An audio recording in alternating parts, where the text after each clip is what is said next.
Voilà, ici, donc, après avoir vu donc, ce schéma je veux dire, qui représente les différents, on va dire, sous-structures classées par ordre d'observabilité, hein, la structure, elle devient de plus en plus, je veux dire, plus en plus petite, et qui dit structure de plus en plus petite, dit masse de plus en plus petite.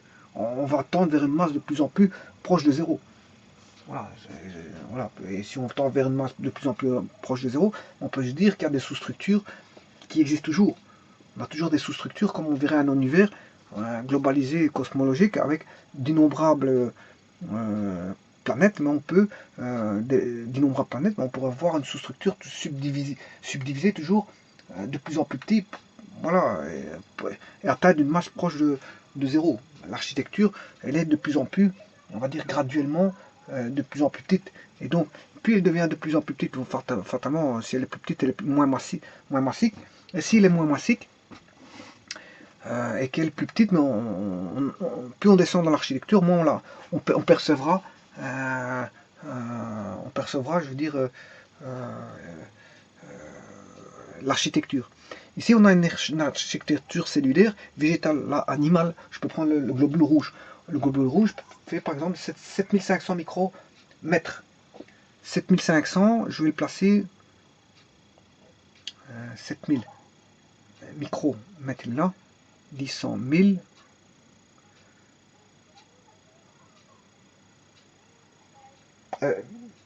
millième de micron, millième, je m'excuse, 7500 millième de micron.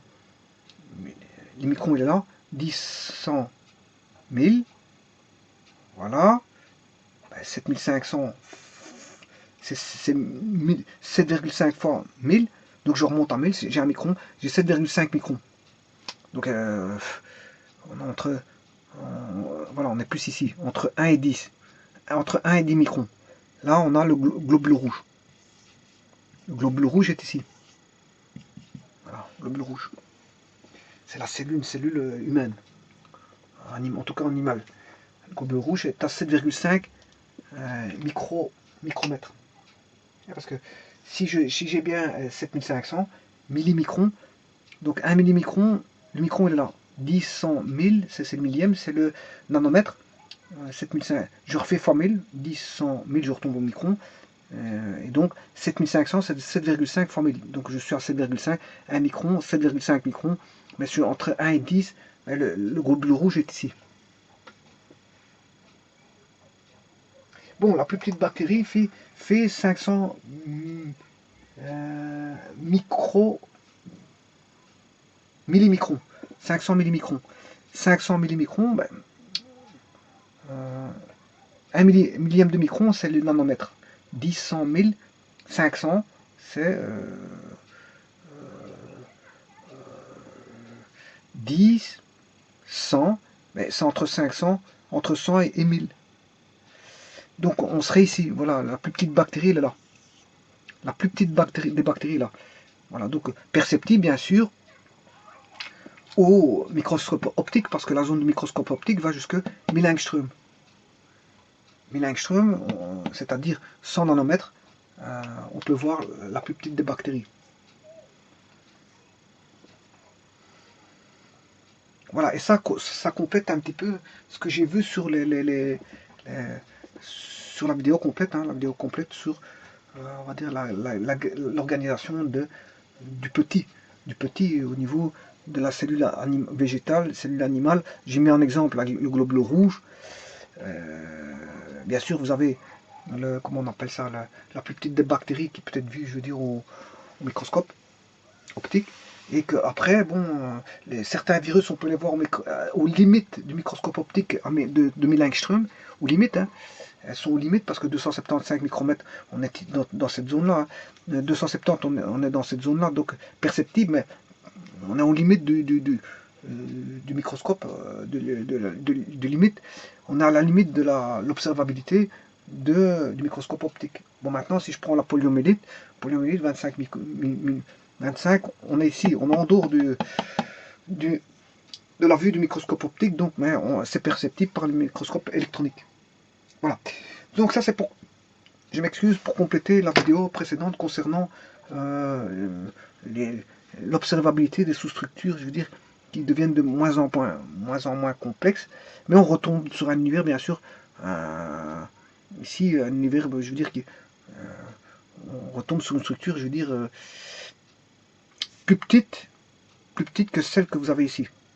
Plus petite que celle que vous avez ici. Et donc, plus on va dans le petit, plus il y a une subdivision. Hein. Plus on va dans le petit, voilà, on a les tissus, comment on appelle ça, les tissus, les cellules, les molécules qui constituent la cellule, les atomes qui constituent la cellule, et puis les électrons qui constituent les atomes de la cellule. Et on a une architecture descendante comme ça. Et donc plus on descend dans l'architecture descendante, et plus c'est petit, et moins c'est massique. Voilà, et ça complète la vidéo que j'ai fait précédemment. Et ça, bon, tout ça a été expliqué dans une vidéo précédente. Et que si vous voulez voir l'acide aminé, mais c'est perceptible au microscope électronique. Mais allez voir la vidéo parce qu'ici c'est un petit peu, je veux dire, brouillon. Ça fait cafouillage, mais c'est normal parce que ça a été expliqué dans le vidéo. Ce que je viens juste de rajouter, c'est la bactérie où je la place, la bactérie, la plus petite des bactéries où je la place, et la globule rouge qui est un exemple de cellule animale, c'est tout. Bon, mais maintenant, la vidéo, elle ne concerne pas ceci. Elle concerne tout simplement, je veux voir les latences. Les latences de certaines bactéries, certains virus. Les latences, les temps de latence. Par exemple, si je prends un virus, c'est pas un être vivant, mais il est considéré comme être vivant quand il a rencontré un autre. Il est vivant, il n'est pas vivant en dehors de ça, mais quand il a son hôte, il a rencontré un hôte et qu'il va pouvoir vivre dedans, ben, il a trouvé un habitat. Comme des bactéries peuvent vivre dans un habitat. Une fois qu'ils ont un habitat, mais ils permettent de soit, bon, c'est des bactéries utiles, des bactéries utiles, on en a dans, par exemple, je pense à Escherichia coli qui se trouve dans l'intestin, il y a des bactéries utiles dans l'intestin, mais il y a aussi des bactéries, je veux dire, qui sont pathogènes et qui peuvent envoyer des toxines et donc rendre une personne malade. Et donc, quand une personne tombe malade, qu'est-ce qui se passe? Il va chez le médecin va diagnostiquer sa maladie, mais il peut faire une prise de sang. Une fois qu'il a fait une prise de sang, à ce moment-là, il peut l'envoyer au laboratoire. Voilà. Et au laboratoire, mais je veux dire, on peut observer tout et n'importe quoi. Bon, je veux dire, c'est au niveau, si je veux dire, on est atteint d'un virus, par exemple, ou d'une bactérie. Le laboratoire pourra vite dire si voilà, il pourra dire quel type de bactérie ou de virus est-ce, parce que bon, grâce à l'observation au microscope, comme je vous ai dit, optique ou électronique, hein, parce que les bactéries, on peut les voir je veux dire, au niveau du microscope optique. Certains virus atteignent la limite du microscope optique, et d'autres peuvent être perceptibles d'office au microscope électronique, mais qui coûtent plus cher. Les laboratoires possèdent. Un microscope électronique, c'est beaucoup plus cher qu'un microscope optique. C'est surtout ça, là. Voilà. Non, voilà. Et donc, le laboratoire pourra dire, bon, on a tel type de bactérie en présence qui a infecté le corps de la personne malade, ou tel type comment on appelle ça, parce que tel type de virus, tel type de bactérie ou tel type de virus. Alors, les bactéries, bon, ils sont reconnaissables via leur forme. On a les spiriles, les bacilles et les coques. Ça, je vous l'ai déjà dit à plusieurs reprises. Il y a une vidéo qui concerne aussi. Par contre, pour les virus, il n'y a pas de forme dire spécifique. C'est-à-dire qu'on peut retrouver aussi bien des sphères, des cubes, des bâtonnets. Oui, les spiriles, ce sont des bâtonnets recourbés ou retournés. Voilà, les bacilles, ce sont des bâtonnets hein, qui viennent du mot baculus ou baculum, et les coques, ce sont ils se présentent sous forme de coquilles avec 2 C, de coquilles, mais les coques, ce sont des bactéries globulaires ou sphériques, ou voilà, Et alors on a les simples coques, monocoques, enfin les monocoques ou les simples coques. On a les diplocoques, bon, on peut avoir des diplocoques, par 4 on peut avoir les tétrades, on peut avoir des tétrades dédoublés en cube, on a des sarcines, ou alors on peut avoir des streptocoques qui sont en chaîne, ou des staphylocoques qui sont des amas en grappe. Voilà, un amas en grappe. Et donc ça c'est les formes que peuvent avoir, et observable bien sûr au microscope, on voit ces formes-là, du moins on voit leur contour, via bien sûr des colorations de grammes qui permettent de voir le contour et donc de tirer des conclusions et de savoir à quel type de bactéries l'on a affaire. Bon, et pour ce qui est des virus, bon, il n'y a pas de forme générale, mais on peut retrouver, je veux dire, des sphères, des cubes, des virus filtrants, enfin, comment on appelle ça, des sphères, des cubes, comment on appelle ça. Il y a des sphères, des bâtonnets, voilà. Des bâtonnets, des sphères, des cubes, mais on peut avoir comme le bactériophage une queue et une tête. Et voilà, ça se présente un peu bizarrement, voilà, mais on a toutes différentes formes pour les virus. Et donc on en aperçoit quoi? Via le microscope électronique, par exemple le phage, on peut l'apercevoir au microscope électronique, qui fait 100 microns, 100 millimicrons, 100 milli. 100 milli, le micron il est là. 1 milli, on va reculer de 1000. 10, 100, 1000. On a un nanomètre. Mais comme on fait x 100, 100 millimicrons, 10, 100, on retombe ici, ben on a la limite du microscope optique. Autant prendre le microscope électronique pour bien le voir. Donc le phage, on peut le voir au microscope électronique. Et le phage, bon, il est très utile pour tuer les bactéries. Voilà, pour tuer certaines bactéries, on jette des phages, voilà, par exemple dans l'eau ou dans le cours humain. Ben, c'est vrai qu'il y a certains pays qui ne veulent pas avoir de thérapie, de phagothérapie ou phagothérapeutique. Il y a des virus utiles pour combattre certaines bactéries. Voilà, il y a ce qu'on appelle la phagothérapeutique. Mais bon, bien sûr, si je prends la France, au niveau de la loi, je ne sais pas s'ils acceptent la phagothérapeutique ou la phagothérapie, alors que certaines personnes en demandent, hein, la phagothérapie ou la phagothérapeutique. Et, alors, sachant que le phage n'est pas est inoffensif pour l'être humain, mais il attaque les bactéries.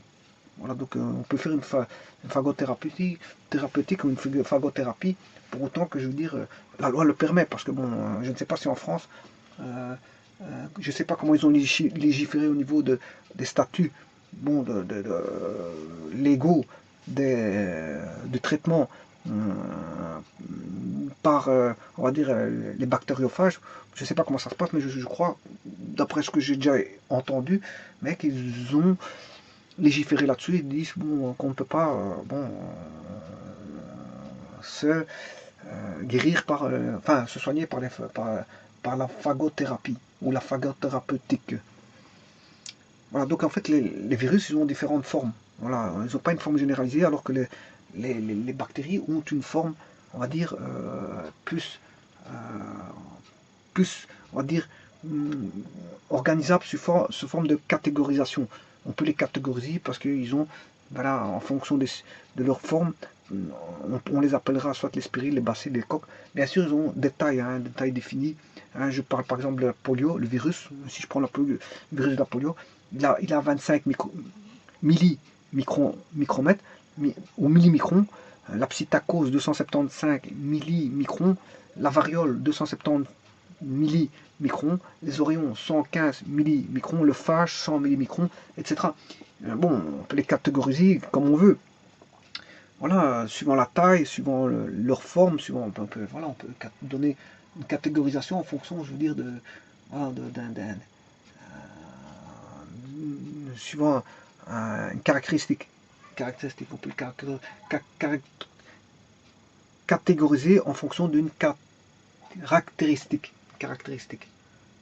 Voilà. Alors, comme je vous ai toujours dit, les protistes, c'est quoi? Ben, les protistes, ce sont tous les micro-organismes tels que les virus, les bactéries, les protozoaires, les champignons, les algues, sont dénommés les protistes. Donc ici, dans cette zone-là, voilà, on a les protistes, qui peuvent être, je veux dire, ce sont les êtres vivants, ou parfois vivants dans certaines vivant dans certaines conditions. Je pense au virus, hein, je vous ai dit, le virus il est vivant quand il a trouvé un autre, mais il est non vivant à d'autres moments. Mais moi je veux l'appeler vivant, hein, je veux l'appeler vivant, point. Bon, il vit, point, même s'il est en latence, il vit, pour moi. Voilà, il vit, il est juste en latence, il attend un autre, il attend un habitant. Et il est trop malin parce qu'il attend un habitant. Et les mécanismes des virus sont trop intelligents. Hein. On croit qu'ils sont, bon ok, ils ont une absence je veux dire, avoir les virus, ils ont une certaine forme d'intelligence, sûr et certain. Quand on voit une bactérie, si je prends le phage, on voit une bactérie, ben déjà le phage il s'approche de la bactérie. Voilà. Et puis qu'est-ce qu'il fait? Ben, il fourrait un trou pour passer son matériel génétique. Pour fourrer un trou, il en passe un enzyme. Voilà. Donc déjà il s'est approché pour déjà l'approche d'attaque est déjà une forme d'intelligence. Bon, il s'approche puisqu'il a vu le phage, il l'a vu, je sais pas comment, mais comment je sais pas, il a été attiré, il s'en approche. Et voilà, il envoie un enzyme pour percer comment est-ce qu'on appelle ça, la membrane de la bactérie. Ensuite, il envoie son matériel génétique qui va passer, par exemple, pour le phage, de la tête à la queue. Et son matériel génétique va rentrer dans la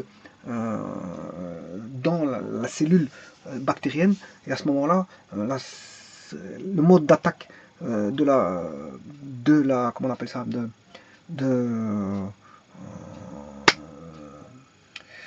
comment est-ce qu'on appelle ça, de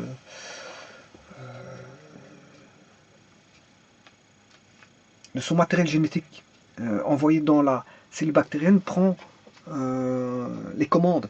Elle devient un maître du jeu dans la cellule bactérienne. Elle tue toutes comment est-ce qu'on appelle ça,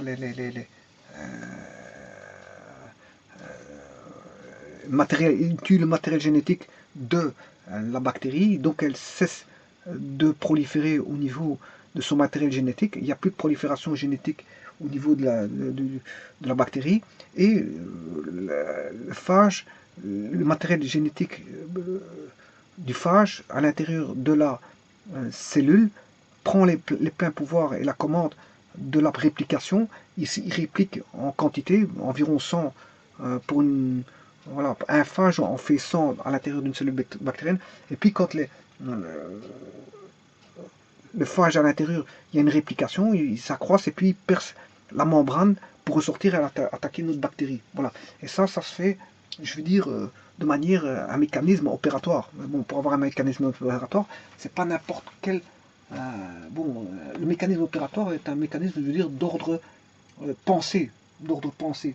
Bon, il y a sa forme de pensée. Ils n'ont pas un cerveau comme un être humain, mais ils ont une forme de pensée qui n'est pas celui de l'être humain. Mais comment peut-on expliquer ça? Bon, je n'en sais pas plus. Ils n'ont pas de cerveau pour réfléchir, pour envoyer ce mode opératoire, mais ils ont quand même une interaction qui fait en sorte qu'ils ils sont en latence et puis ils ont une forme d'attaque. Voilà. Et la forme d'attaque, elle peut être même plus, comment on appelle ça, la forme d'attaque peut être plus, je sais pas quand, je trouve pas le mot, mais bon, je peux prendre un exemple. C'est un moustique, bon, contient le virus, il va jouer en tant que vecteur.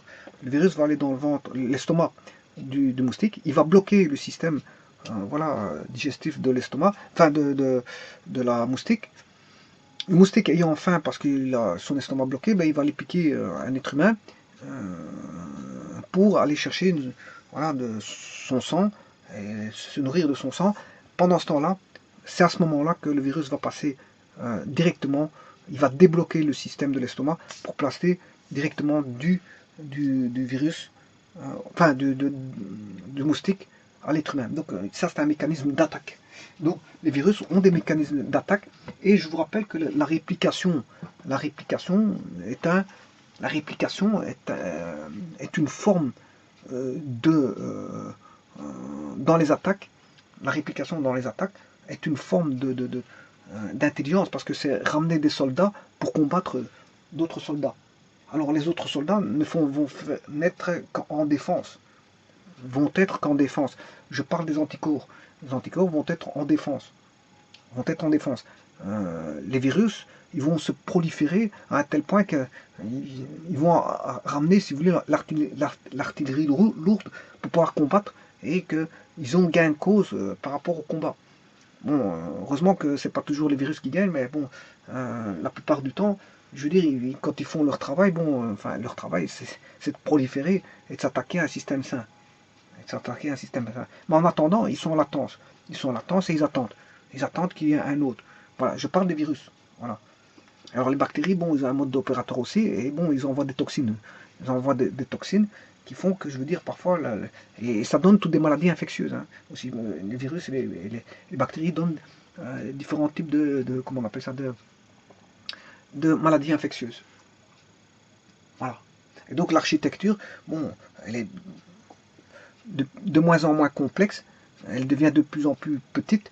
Moins elle est complexe, plus elle est petite, et plus voilà, on les aperçoit moins au microscope optique, jusqu'à un niveau où il faut prendre le microscope électronique. Voilà. Et si on est c'est des virus situés à la limite du microscope optique, il vaut mieux sortir le microscope électronique. Et donc, quelqu'un qui tombe, qui a un virus ou un microbe, ben, il va chez le médecin, ben, le médecin va lui dire, bon, écoute, on va t'envoyer, on va faire une prise de sang et envoyer au laboratoire, je veux dire, la prise de sang pour faire de l'observation. Et quand on a fait de l'observation, ben, là, à ce moment, il y a une détection. Il y a une phase d'observation via les instruments optiques, et puis il y a une phase de détection. Et puis la détection, bien sûr, il y a ensuite le message enfin, le message qui est renvoyé avec l'analyse, hein, l'analyse complète, au médecin qui va prendre voilà, la voie à suivre. Et une fois que le virus et le microbe a été détecté, ben, à ce moment-là, on peut attribuer une maladie à l'infection. Et les médecins fonctionnent sur base de grammes positifs ou négatifs qui permettent voilà, d'orienter vers quelle maladie est-ce en fonction des grammes positifs ou négatifs. On s'est orienté donc à faire un suivi au niveau des soins thérapeutiques et donc voilà, avoir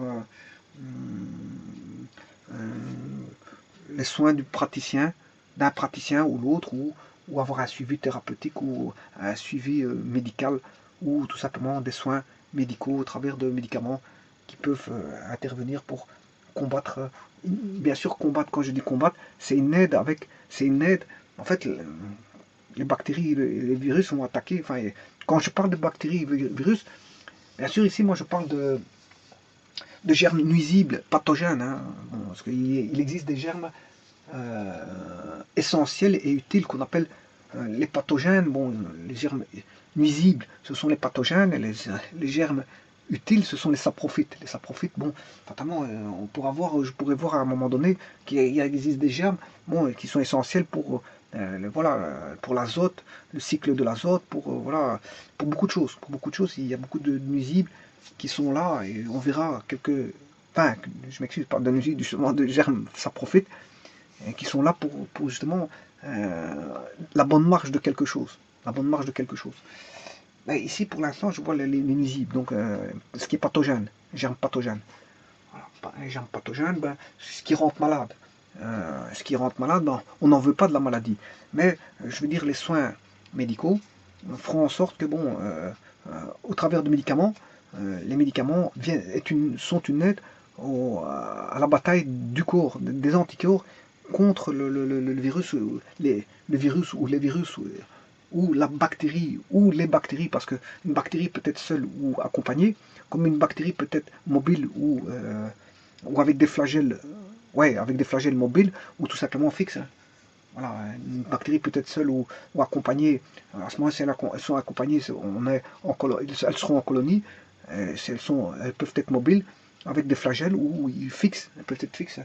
Donc on regarde le microscope, il y en a qui sont fixes, il y en a qui sont mobiles. Voilà. Voilà, donc voilà, donc pour les nuisibles, il faudra, ben, si c'est nuisible, il y a deux mécanismes d'attaque contre les nuisibles. Bon, le problème c'est que le corps va se défendre. Bon, par rapport à une attaque de bactéries ou de virus, le corps va se défendre. Bon, et là, elle sera sur la défensive. Bon, les médicaments peuvent être une aide à la défense. À la défense, pour devenir voilà, un mode d'attaque. Un mode d'attaque. Elle sera sur la défensive pour devenir un mode d'attaque. Mais maintenant, si l'attaque est trop forte au niveau des bactéries et du virus, ben, le combat est perdu, le combat du corps a perdu. Et bon, ça signifie que la personne peut mourir, puisque en fait les virus ont fait en sorte que la personne bon, a perdu la bataille. Sa santé est partie, et il y a des gens qui succombent d'une maladie due à un virus ou à une bactérie. Certains gardent des séquelles et certains d'autres, bon, c'est le corps qui gagne. Et à ce moment-là, bah, la bactérie, le virus, il part. Voilà. Donc c'est un combat. Eux, ils cherchent le combat. Les virus et les bactéries cherchent le combat. Ils sont en latence, histoire de combattre. Hein. De combattre, c'est-à-dire proliférer et de s'attaquer, je veux dire, de trouver des hôtes, enfin un hôte et de proliférer. Le but à eux, c'est d'être en latence et d'attendre quand est-ce qu'ils sont en fait en train de se cacher pour se dire quand est-ce sera le moment venu pour commencer à attaquer. Donc pour ça, il faut qu'on va... C'est la démarche qu'ont certains animaux. La démarche de certains animaux, c'est de se cacher et d'observer la proie. Et quand elle a trouvé la proie, mais je veux dire, c'est avoir un mécanisme pour s'approcher de la proie et l'attraper.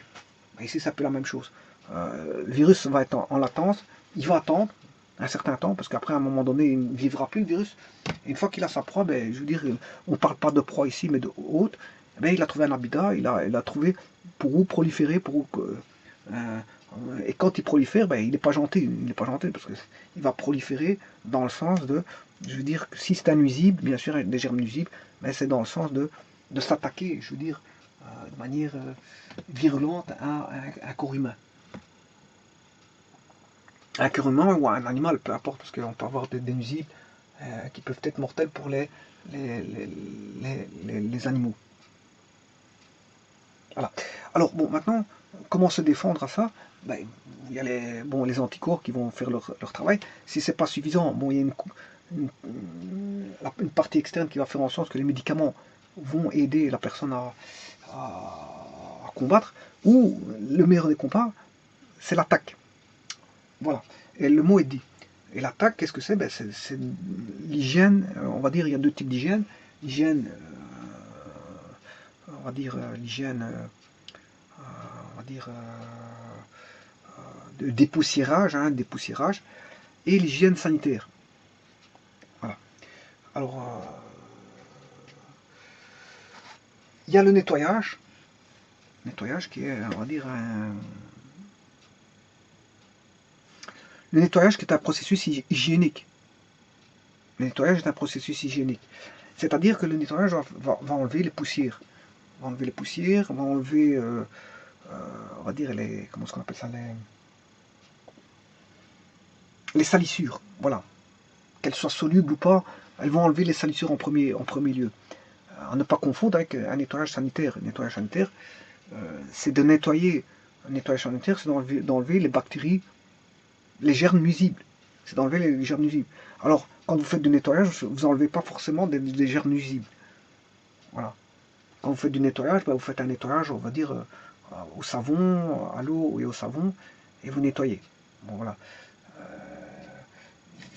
Donc, maintenant, il y a des métiers, des corps de métier qui vivent, comment est-ce qu'on appelle ça, du nettoyage. Ils nettoient voilà, ils nettoient dans les écoles, ils nettoient dans les lieux publics. Je pense, ils nettoient dans les homes, ils nettoient dans les hôpitaux, ils nettoient. Bon, ils ont une forme ils nettoient chez les personnes privées, etc., etc. Et donc, leur but de nettoyage, c'est ils sont rémunérés pour, voilà, ils sont rémunérés pour établir des actions de nettoyage et d'hygiène, établir des tâches de nettoyage et d'hygiène. Et donc, je pense aux techniciens de surface qui sont habilités et payés pour justement réaliser des tâches aussi bien ménagères que des tâches, je veux dire, domestiques. Et ces tâches-là sont rémunérées, à la différence d'une personne qui travaille en cuisine et qui nettoie. sa cuisine, ben là, elle est rémunérée. C'est-à-dire que qui dit rémunéré, dit qu'on, normalement, parce que c'est vrai qu'il y a des personnes qui travaillent au noir, mais normalement, qui dit rémunéré, dit contrat de travail. Et qui dit contrat de travail, dit tâche de réalisation à réaliser. Donc une technicienne de surface qui travaille en déclaré, on va dire, parce qu'il bon, y a beaucoup de personnes qui travaillent bien sûr au noir au niveau des techniciennes de surface, chez des personnes âgées, voilà, en tant qu'aide ou peu importe. Voilà, parce qu'elles ne savent plus se déplacer pour pouvoir faire le nettoyage eux-mêmes, donc ils appellent des personnes en tant qu'aide pour pouvoir nettoyer, je veux dire, des habitations parfois qui peuvent être grandes, donc ils font appel à des personnes pour le nettoyage, mais le nettoyage demande des personnes qualifiées. Qualifiées, ça veut dire qu'ils ont reçu, je veux dire, une formation de nettoyage, une formation de voilà,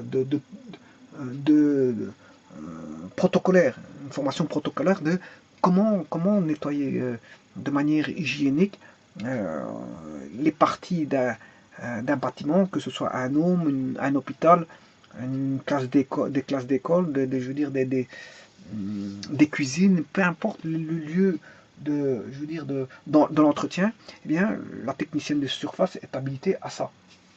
Donc, je veux dire, à suivre un processus protocolaire de nettoyage qui doit se faire dans les règles de l'art. On parle là de l'art du nettoyage. Alors bon, la première des choses, c'est d'enlever les salissures.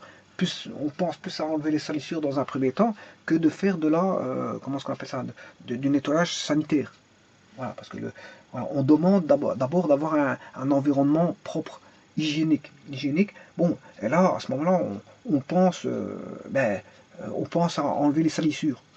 Dans les salissures, mais il y a les non adhérentes, les adhérentes, les spéciales, voilà. Et si je peux faire comment ça s'appelle ça, élaborer un schéma, hein, je peux élaborer un schéma. Et dans les non adhérentes, ben, on pense aux poussières. Voilà, on pense aux poussières. Bon, maintenant, pour les adhérentes, ben, les adhérentes, il y a ceux qui sont solubles à l'eau, insolubles à l'eau et ceux qui sont chimiquement dégradables. Alors, si je prends ceux qui sont solubles à l'eau, ben, il y a le café, je pense au café, au jus de fruits, etc. Voilà. Alors, maintenant, toujours dans les salissures adhérentes, insolubles à l'eau, mais il y a deux cas de figure encore. Il y a les émulsifiables et les solubles au solvant. Les émulsifiables, ce sont les graisses, et si je pense aux solubles au solvant, c'est les goudrons. Voilà. Et toujours dans les salissures adhérentes, mais il y a une sous-catégorie qui est les chimiquement dégradables, tels que les calcaires, les cires. Voilà. Et dans les salissures spéciales, ben, il y a la rouille, les brûlures, le tanin, par exemple, les colorations, les décolorations, etc. etc. Bon, ben, vous comprendrez que bon, ça c'est l'enlèvement des salissures au travers d'un processus protocolaire de nettoyage dont la technicienne de surface a acquis les spécificités pour pouvoir pratiquer. Et donc elle est payée pour ça en suivant, je veux dire, des tâches qui lui incombent et qui lui ont été demandées. Voilà, mais ça, ce sont on va dire, c'est l'art de l'entretien qui permet de faire ça. Mais on demande aussi, bien sûr, d'enlever, si possible, le maximum, d'avoir des carreaux propres, d'avoir un sol propre. Bien sûr, tout en le protocole, par exemple, sur le nettoyage, c'est de tirer à la raclette les eaux usées vers l'arrière et ne pas les ramener vers l'avant. Par exemple, un protocole. On nettoiera les poignées correctement. Voilà, toute poignée de carreaux, de vitres, toute poignée de portes, toute poignée quelle qu'elle soit, ben on essaiera de voilà, les interrupteurs, là où tout le monde vient mettre ses mains, mais laisse des traces de graisse, de salissure, et on nettoiera tout ça. Voilà, ce qu'on demande pour la technicienne de surface, bien, c'est un travail, on va dire, de nettoyage, mais en respectant l'art du nettoyage, en respectant l'art de l'action de nettoyer. Mais on ne demande pas de désinfecter. On ne demande pas de désinfecter. Le but, c'est pas de désinfecter. Bon, mais malgré tout,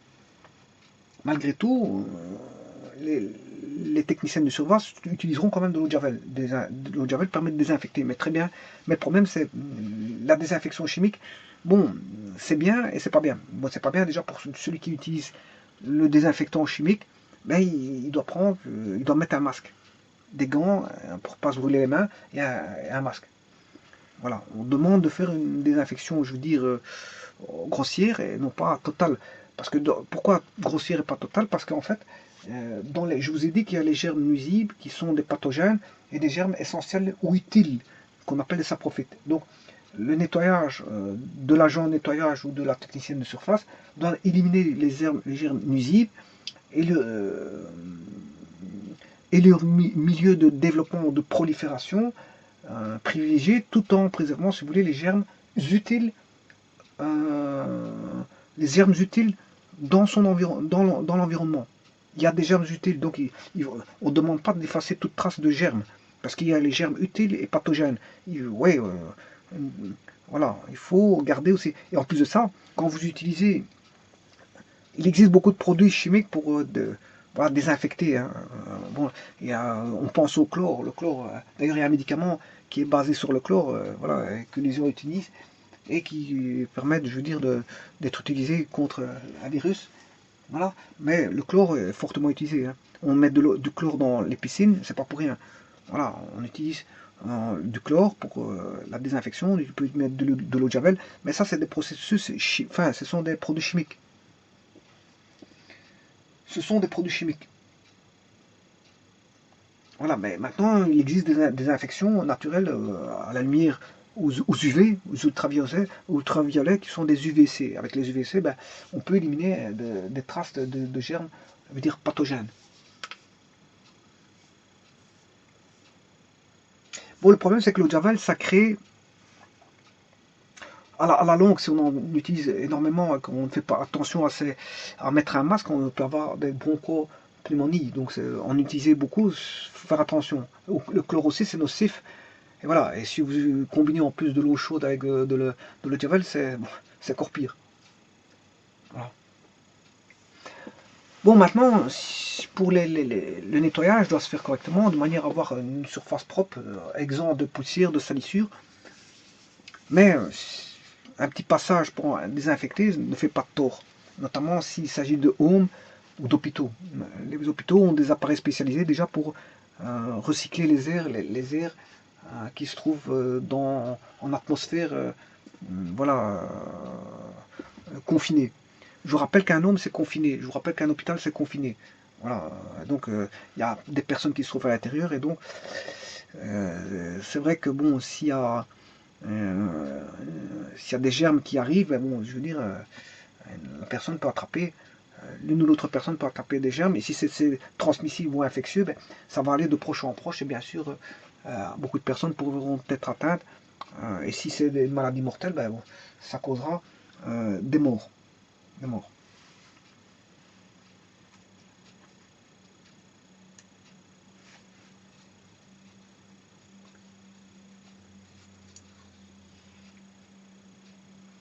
Bon, maintenant, c'est de savoir qu'est-ce que pour tuer un virus, c'est de se dire qu'est-ce que le virus n'aime pas. S'il n'aime pas la haute température, ben, parce que dans les températures, il y a une température minimale, maximale et optimum pour le développement des virus. Mais maintenant, si on connaît le virus, on sait bien à quoi on a affaire comme virus qui n'aime pas une telle température, mais je vous prie de me croire, vous tapez la température là. Par exemple, je pense à tout ce qui est vêtements, vous lavez tout ce qui est tissu, vous lavez entre 60 et 70. Il ne faut pas aussi abîmer la lingerie, les vêtements, ou la lingerie, ou tout simplement les couvertures, les draps, etc. Il ne faut pas les abîmer en lavant au-delà de 60, parce qu'à ce moment-là, vous risquez d'abîmer aussi les tissus. Les tissus.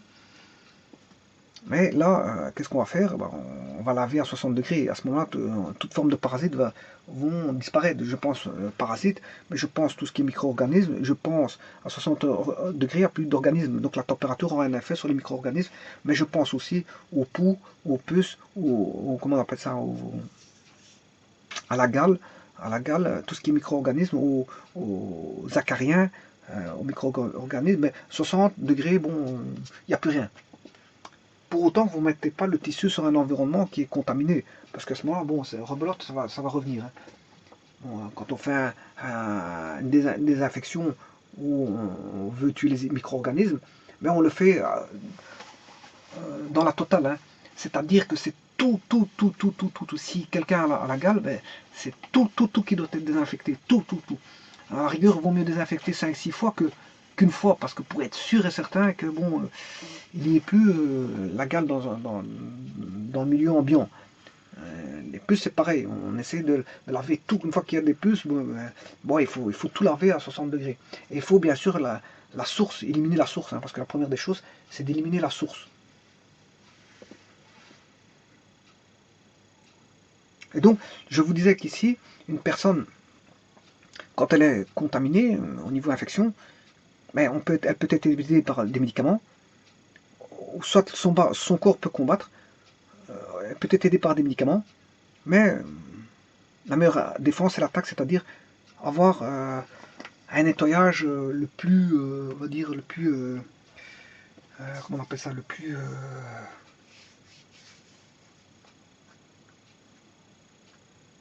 un nettoyage de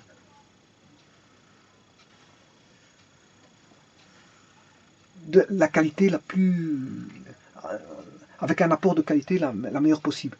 Bon, et les techniciens de surface sont habilités à tenter d'apporter une certaine qualité.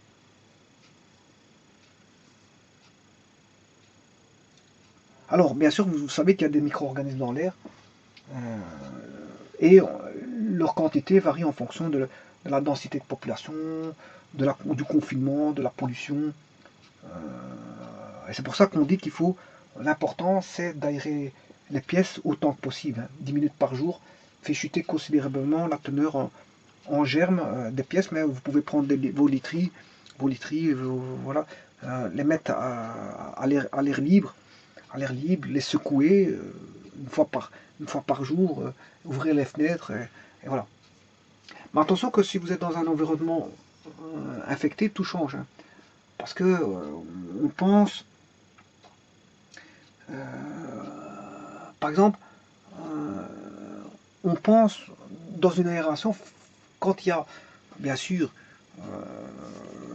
une infection, mais il y a un petit problème parce que l'aération, s'il y a un recyclage de l'air, ben, il peut avoir, qu'est-ce qu'il peut avoir? Ben, il peut avoir, je veux dire, un retour de manivelle, hein, de l'infection, hein, en plus grand. Je pense par exemple à des pales de tout ce que vous voulez, hein, des pales fait une ventilation, et des moments s'il y a des microbes, mais la ventilation va ramener les microbes plus loin. C'est comme quand quelqu'un tousse, ben, quand il tousse, ben, il va tousser voilà, il va renvoyer ses microbes plus loin. Et qu'est-ce qui se passe? Mais ces microbes-là, s'ils sont tellement infectieux, il faut faire se méfier parce que bon, les particules les plus lourdes vont tomber un peu plus vite au sol. Par contre, les particules les plus fines qui contiendraient le virus, je veux dire, pourraient rester en latence dans l'air pendant un certain temps.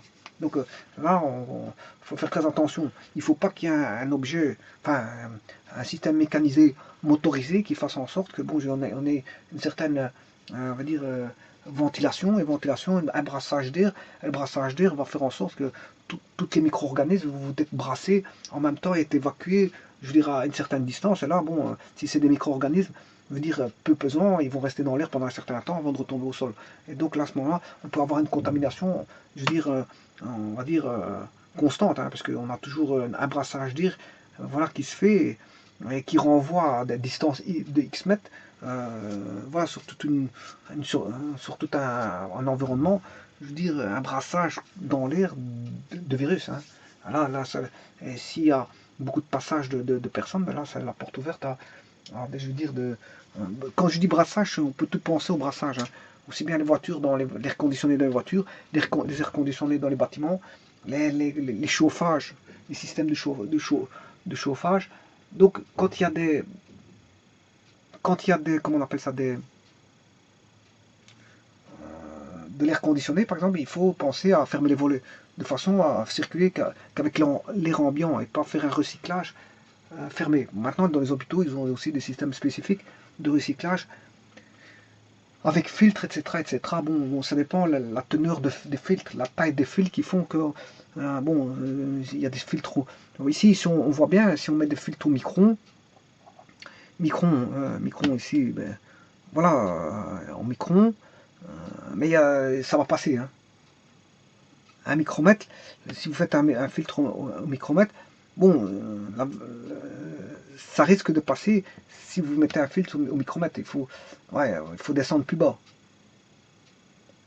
Voilà. Pour mettre des filtres, vous voyez que le système de filtration, voilà, normalement un système de filtration doit être composé avec un système à chaleur et de refroidissement, accouplé ainsi. Si vous êtes dans un circuit de frais, bon, c'est vrai que c'est difficile à penser, mais il faudrait soit un mécanisme chimique, voilà, mais c'est nocif, et c'est pas bon pour l'environnement, la chimie, on sait désinfecter au niveau chimique, mais le problème, c'est un problème pour l'environnement, le chimique. Bon, l'eau de Javel, c'est pas bon. L'eau de Javel, je pense à l'eau de Javel, je pense au chlore, je pense à beaucoup de produits qui peuvent désinfecter, l'alcool, etc.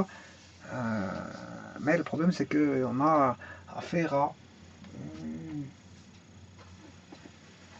un problème de pollution chimique. Le problème, il est là. Maintenant, on peut attaquer au niveau thermique. Je vous l'ai dit tout à l'heure, le lavage à 60 degrés ou faire passer des vapeurs d'eau à 60. Alors, autant passer dans des vapeurs d'eau à 60, mais avec une combinaison spéciale, parce que vous allez vous brûler, hein, si vous passez à 60 degrés en dessous d'un, comment on appelle ça, d'un tunnel avec de vapeur à 60, ben vous allez vous brûler, ça d'office. Maintenant, faire mettre du chlore, c'est pas bon, hein, parce que vous allez vaporiser du chlore, ouais, les bactéries vont partir, les microbes ils vont partir, mais le problème c'est que vous allez vous brûler vos poumons. C'est bien de faire passer en dessous d'un tunnel d'eau de Javel ou de chlore, c'est bien, ça va désinfecter, pas de problème. Mais le problème c'est la respiration de tout ça, à moins que vous mettiez un masque, ça n'y a pas de problème. Mettez un masque.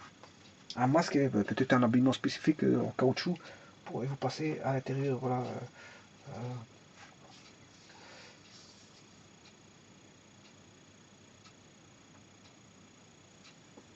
Voilà, et donc moi quand je pense aux techniciennes de surface, je dirais que ces techniciennes de surface, bon, quand elles font les poussières, ben, il vaut mieux pas aspirer.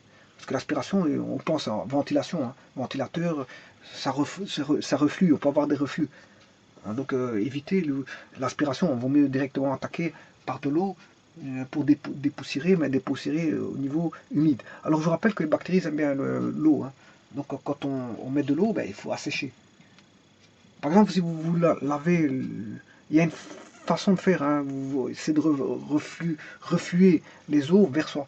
Par exemple, quand vous lavez les dents, mais quand vous vous lavez les dents au niveau des gencives, c'est de voilà, faire un mouvement de rejet vers l'extérieur. De rejet, comme ça vous rejetez et pas se brosser vers le bas, mais vers le haut. Donc il y a des façons de faire au niveau de l'hygiène. L'hygiène fondamentale. Si maintenant vous lavez mais mal, ben, c'est un petit peu embêtant. Si quelqu'un se lave mais mal, bon ça sert à rien, il s'est pas lavé. Vaut mieux par exemple, je pense à une douche, quelqu'un fait une douche, ben, vaut mieux une douche que quelqu'un qui fait un bain. Parce qu'un bain, il va refluer toutes ces saletés, à moins voilà, qu'il refasse un bain avec une douche. Là, on peut comprendre, mais une douche, tout descend vers le bas, et tout est rejeté, et reflué vers la sortie, vers les égouts. Alors, ouais, je pense à ça, les égouts. Les égouts, c'est un lieu qui a une certaine température de prolifération. On n'a pas une température très chaude, mais on a une température, on va dire, de prolifération, de développement des bactéries. Mais en plus de ça, certaines bactéries, beaucoup de bactéries n'aiment pas la lumière. Or, à la base, il fait un petit peu noir. Donc, il fait noir avec une température de développement. Donc, c'est synonyme de prolifération. Hein. Voilà. Les égouts, c'est synonyme de prolifération bactérienne. Donc, tout ce qui est eau usée dans les canalisations, ben, c'est une prolifération terrible voilà, de bactéries. Hein.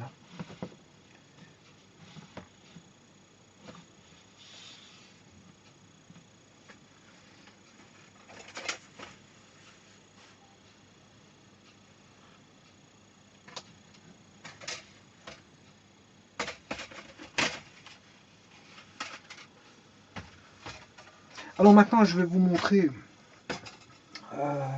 bon, comment peut-on. Je veux dire, bon, donc le nettoyage, ne pas confondre le nettoyage, qui est un traitement hygiénique, avec une désinfection, je veux dire, minimale, d'une désinfection, on va dire, totale. il y a des sociétés spécialisées qui viennent avec des appareils à UV, UVC, qui peuvent désinfecter une pièce complètement. Voilà, ils ont le travail de l'un n'est pas le travail de l'autre. Il faut séparer les compétences de chacun. Voilà, faire du nettoyage, être un agent d'entretien domestique ou ménager n'est pas un agent de nettoyage ou d'entretien industriel, ni ces deux agents-là, domestiques ou industriels, ne sont pas des agents de praticiens de désinfection de lieux. Voilà, parce que chacun a ses compétences, chacun. Voilà. Le nettoyage, on demande tout simplement d'amoindrir les salissures au maximum, en désinfectant au minimum. Par contre, un agent de désinfection, une société, une agence qui fait dans la désinfection, là, ira non pas dans les nettoyages, je crois qu'elle pourra faire du nettoyage avec, hein, parce que s'il y a un nettoyage grossier à faire, ils seront tentés de le faire. Ils devront aller dans le nettoyage grossier, dans les nettoyages parfaits, et dans les nettoyages, on va dire, dans les nettoyages, je veux dire, précis, et dans la désinfection totale. Voilà, c'est une société de désinfection, ira dans la désinfection totale. Dans la désinfection totale. Bon, maintenant, pour terminer cette vidéo aussi, je vais vous montrer quelques petits produits à utiliser, je veux dire, pour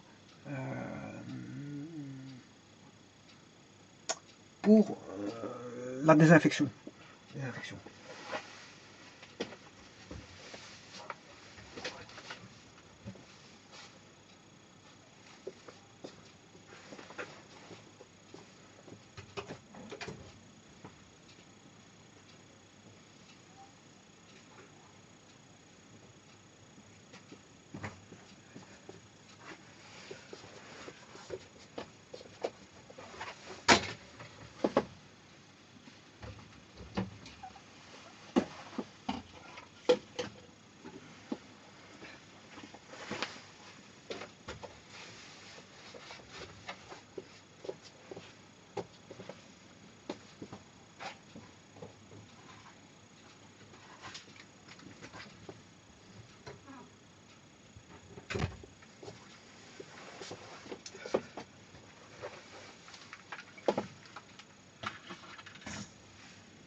Bon, ici je vais vous montrer des exemples.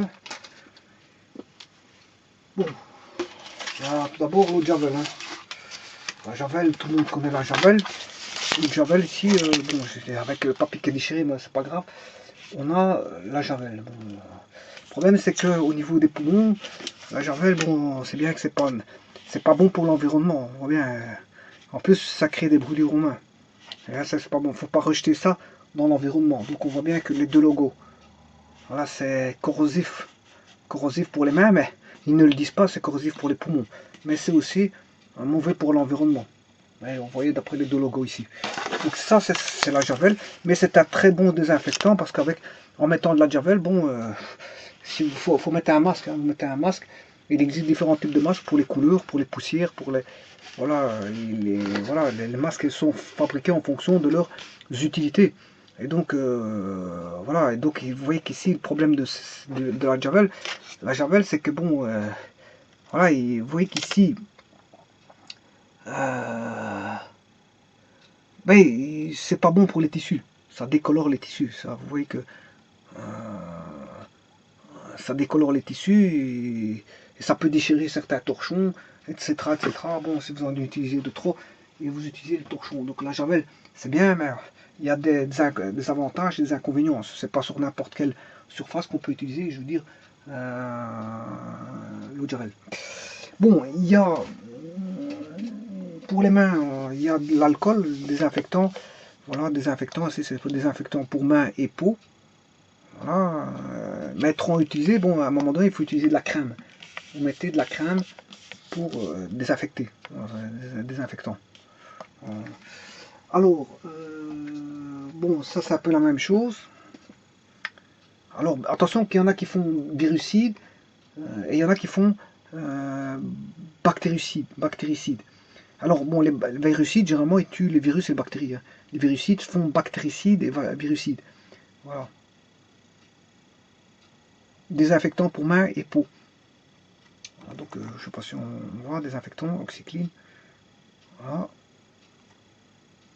Alors, c'est inflammable. Hein. Bon, ils mettent encore des logos ici d'attention. Hein. Il y a des logos d'attention. C'est pas mettre dans les mains de toute personne. On se désinfecte les mains. Voilà, et puis après, quelque part, après, on ne met plus ses mains dans son nez ou dans ses yeux. Hein. Parce que bon, voilà, sur ses yeux, enfin, voilà, sur ses yeux. On demande d'avoir les mains propres, oui, mais pas commencer à mettre ses mains un peu n'importe où. Hein. Voilà. Alors, on retrouve, bon, c'est un petit peu la même chose ici, hein, bon, c'est juste qu'il faut remplir la bouteille appliquer sur les mains et frotter jusqu'à ce séchage, bon, c'est un petit peu ça. Voilà. Alors ici, c'est un peu la même chose, c'est le même produit. Voilà, ça... Voilà, alors maintenant, donc éviter le contact avec les muqueuses et les yeux, c'est ce qu'ils disent, hein, et c'est inflammable. Conserver en récipient bien fermé, et tenir hors portée de la vue des enfants. Voilà. Alors, maintenant, il y a ceci.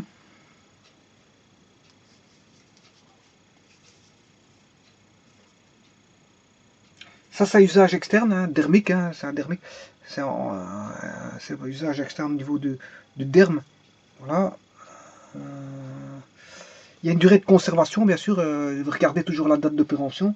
C'est l'isobétadine. Donc, qui est contre les... Ceci, c'est contre, bien sûr, les... il fait bactéricide, antimycosique, donc contre les champignons, et il fait virucide. Donc, en fait, il tue les bactéries. Et bien sûr, c'est usage externe. Et il y a un logo rouge et noir qui vous le dit. Voilà, et c'est une bouteille de contenance de 125 ml. 125 ml. Voilà, il vous le dit en rouge ici. Qu'est-ce qu'il vous dit? Ah, voilà. Donc, ça, c'est l'isopétadine que vous pouvez mettre avec appliqué avec un tampon, si vous voulez, alcoolisé.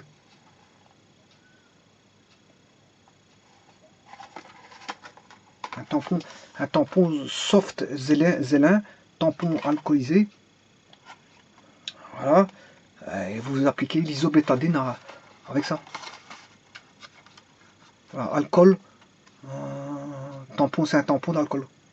Là, c'est du 60 mm x 30 mm. C'est du 60 x du 30. C'est du 60 x du 30. C'est tout petit comme tampon. Hein. Mais là, vous faites des frottis. Là où vous pensez, bon, que vous avez certaines bactéries. Pour ne pas attraper des bactéries, ben, vous appliquez ceci. Si vous avez par exemple un petite, comment on appelle ça, un petit bobo, voilà, au niveau du pied, de la main, peu importe, mais ne pas appliquer sur les muqueuses. Hein. Voilà, les muqueuses sont évitées. Voilà. Maintenant,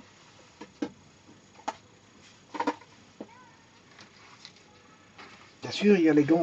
Les gants, bon, ça, ce sont des gants ménagers utilisés quand vous faites le nettoyage pour pas vous abîmer les mains. Pour éviter de l'abîmer la main, parce qu'à un moment donné, si vous utilisez trop de produits chimiques, ben à ce moment, il faudra aller voir le dermatologue, hein, parce que vous allez abîmer vos mains, et il va vous donner des crèmes ou des pommades spécifiques pour, voilà, pour vous soigner, mais il va vous dire qu'après, il faudra utiliser des gants. Des gants pour le nettoyage. Mais il existe aussi des gants pour se prémunir, bon, je veux dire, pour toucher des objets contaminés. voilà, et le gant, voilà, une fois que vous l'avez utilisé, ben, il faut le retirer d'une certaine façon, sans utiliser, sans bien sûr, c'est pas comme je viens de faire maintenant, hein. Voilà, un gant quand il était utilisé, on le prend, on le met à la poubelle, on l'utilise d'une certaine façon. Voilà. Alors, euh, donc il y a toute la panoplie, je veux dire, de protection, et notamment pour avoir des protections, voilà, au travers de masques respiratoires du type FP2, FFP2 ou FFP3. Voilà, vous avez les masques respiratoires pour dire. Et normalement, le masque il doit aller très bas, très loin, hein, au niveau du cou, parce que les virus, si on regarde bien, les virus, qu'est-ce qu'ils font? Ben, au niveau de la tête, il faut se couvrir même jusqu'en bas du menton, hein. On a voilà, le masque, les virus vont se placer un peu partout, hein, une fois que voilà. Voilà, le masque normalement il doit être bien mis comme ceci. Voilà, maintenant ça, on doit avoir une source de respiration aussi. Mais voilà, et l'idéal c'est de mettre, si on est en milieu hospitalier, voilà, on met un espèce d'écran qui va le plus loin possible, hein, de façon à aller voilà, plus c'est renfermé, mieux c'est. Si vous travaillez en laboratoire, vous mettez un casque, voilà, genre scaphandre, hein. C'est d'englober toute la tête, là, c'est bien refermer tout. Voilà, parce que c'est un travail dans un laboratoire spécifique où vous manipulez les virus dangereux. Je pense à un laboratoire FFP, un FP4, un FFP4, voilà, laboratoire, je veux dire, normalement, qui est très dangereux en cas voilà, de sortie de virus, parce qu'il manipule toutes sortes de virus là-bas, que ce soit des mortels ou contaminants ou infectieux. À ce moment-là, il faut mettre une combinaison spéciale, hein, une combinaison spéciale à caoutchouter, voilà. Voilà. Alors il y a tous des endroits comme ça où il y a des combinaisons. Je pense par exemple s'il faut aller dans l'eau, on met un scaphandre, si on veut aller dans l'eau, on met une combinaison comme ça quand on travaille dans les laboratoires spéciaux. Voilà, on met des combinaisons comme ça quand on va dans l'espace. Voilà, quand on va dans l'espace. Voilà, dans l'espace c'est parce qu'il n'y a pas d'air. Il n'y a pas d'air, donc on est en absence d'air, c'est-à-dire on est en anaérobie. Anaérobie, donc il faut apporter de l'oxygène pour respirer. Voilà. Dans l'eau, bon, il y a pas, c'est pas respirer dans l'eau, donc il faut apporter l'oxygène pour pouvoir respirer. On est en anaérobie dans l'eau. Dans l'eau, on est en anaérobie. Donc le scaphandre, il faut lui apporter l'oxygène. Ou si c'est pas un scaphandre lourd, eh ben pour des plongeurs, on les mettra avec des bonbonnes de respiration à air. Voilà. Maintenant, je pense à ceux qui travaillent dans des laboratoires ou qui manipulent des virus dangereux, ben, il faut un scaphandre. Là, il y a de l'air, mais ils se prémunissent, ils mettent un scaphandre, non pas parce qu'en fait, il n'y a pas d'air à l'extérieur, il y a de l'air, mais le problème, c'est il y a, il y a des agents infectieux. Ils se prémunissent des agents infectieux et pas, ils mettent pas un scaphandre parce qu'ils n'ont pas de respiration, hein. Ils sont en, aérobie, il y a de l'air, mais le problème c'est que c'est pas ils mettent un scaphandre parce que pas parce qu'ils sont en anaérobie, parce qu'ils sont là dans ce milieu-là de laboratoire, ils sont en aérobie, mais c'est tout simplement pour se protéger de du monde extérieur qui est une cause possible d'infection et ils se prémunissent de cette infection, de l'agent pathogène qui pourrait être pathogène, nuisible et invisible à l'œil nu. Invisible à l'œil nu. Et maintenant, on peut avoir des scaphandres comme ceci aussi dans beaucoup d'endroits. Quelqu'un qui fait des peintures, on pense à quelqu'un qui est en carrosserie, mais il va mettre un scaphandre comme ça. Il va mettre un scaphandre, mais c'est pour éviter, je veux dire, d'inhaler ou de recevoir de la peinture et, voilà, et de ressortir avec une certaine couleur sur lui, ou d'inhaler des peintures nocives. Voilà, donc il va mettre un scaphandre pour pouvoir entrer dans une chambre aussi qui doit être la moins poussiéreuse possible, donc avec des extractions spécifiques. Voilà, pour ne pas atteindre des particules sur le véhicule de poussière pendant qu'il met en couleur. Donc ça doit être exempt de poussière. Donc en vrai, voilà, il y a un système d'extraction d'air, voilà, avec un refus d'air propre. Et voilà, on essaie de ne pas avoir de la poussière, là. et bien sûr qu'il y a une certaine température. Hein. Voilà. Et donc là, on comprend qu'on est là en scaphandre, non pas qu'il soit en anaérobie, parce qu'il y a de l'oxygène, quoi qu'il y a, il y a une saturation quand même en couleur, de couleur, donc là, il faut se protéger vraiment, parce que qui dit saturation de couleur dit moins d'oxygène, hein, fatalement. L'air est encombré je veux dire, de particules de couleur, donc on aurait moins d'oxygène. Quoique si on apporte de l'oxygène, on extrait, je veux dire, les vapeurs, on extrait les vapeurs. Tout est un système basé sur un système d'extraction. On extrait soit les poussières, soit les vapeurs, ou soit les vapeurs et les poussières en même temps. Voilà, on extrait en une seule extraction les poussières et les vapeurs. Ben, en une seule extraction, on extrait les vapeurs et les poussières. Et bien, au reflux de l'oxygène, enfin de l'air, on va dire, de l'air normal. Autant on extrait l'air vicié par les couleurs, et autant on ramène de la nouvelle air. Donc il faut un système, on va dire, d'aération cyclique qui ramène du nouvel air, c'est ça que je veux dire, et qui rejette l'ancien air. On rejette d'un côté et on refoule du nouveau.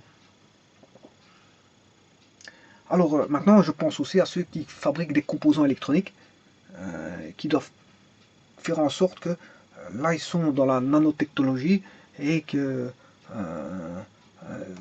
dans la construction de puces électroniques, ben, en fait, on ne peut pas avoir un microgramme de poussière parce que la poussière va venir court-circuiter les composants électroniques qui sont eux-mêmes, je veux dire, de taille minimale, de taille très petite. Donc, mettre une poussière dans une taille minimale très petite ferait en sorte comme si on avait un court-circuit dans le circuit et le microprocesseur, enfin les circuits intégrés, ben, je veux dire,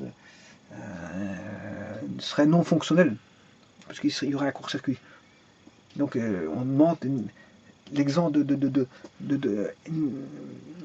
poussière, de température je veux dire, de fabrication et un taux d'humidité bien précis. C'est des locaux, je veux dire, adaptés pour la construction de semi-conducteurs, et tous ceux qui rentrent ben, doivent montrer patte blanche avec une combinaison spéciale pour ne pas, je veux dire, pour protéger, je veux dire, tous ces composants électroniques.